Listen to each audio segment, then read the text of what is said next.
Tara mag 100 NT claw machine challenge tayo. Bigla kasing lumakas ang ulan at hindi ako nakapagdala ng kapote. Kaya itry natin tong mga claw machine nila dito. Uso to dito sa Taiwan, kahit saan makikita mo mga claw machine.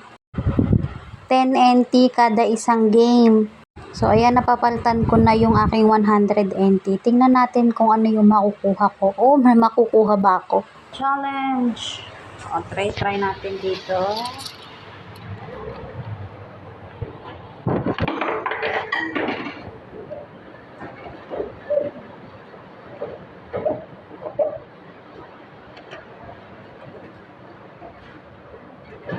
Uy!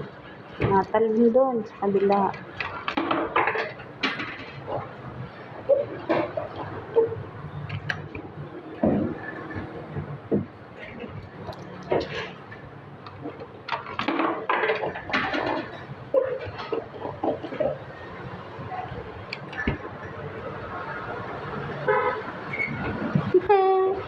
Tinatalon.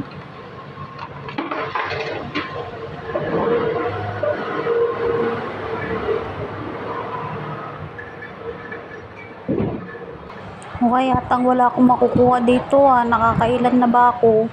Ito, hindi ko alam kung anong mga to. So ayan, marami iba't ibang klase ng mga prices.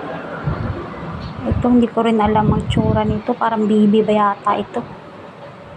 Meron din siyang mga pang laundry.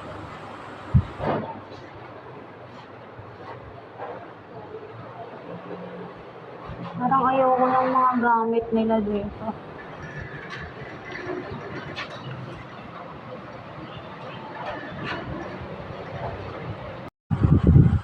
Try natin tong Labubu na tumbler. Pag nakuha ko to, sa anak ko na to mapupunta. Maligaya na naman ang Teya. Hinalaglag siya, be! Chinek ko sa online shop nila yung presyo. Ito yung price niya. O diba, nasa 150 to 165 lang siya. Kung orderin mo siya sa online, nasa 200 na kasama shipping fee. Di na masama sa 100 NT na puhunan. Ginawang negosyo. So ayan, nagtry ako ulit. Wala, nalalaglag na siya. So nanawa na ako. Lipat tayo sa iba, baka sakali ulit. Meron pa tayong coins.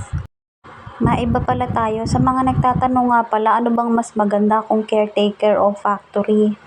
Sa mga hindi po nakakaalam, caretaker po ako dito. Ang trabaho ko po dito ay mag-alaga ng matanda.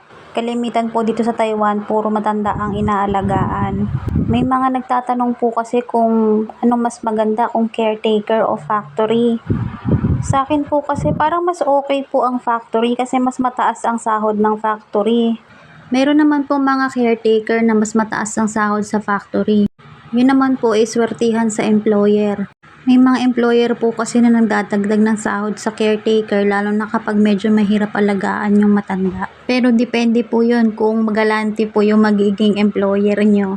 Di po pala kayang ipaliwanag dito lahat. So sa susunod na lang ulit na video. Bye-bye!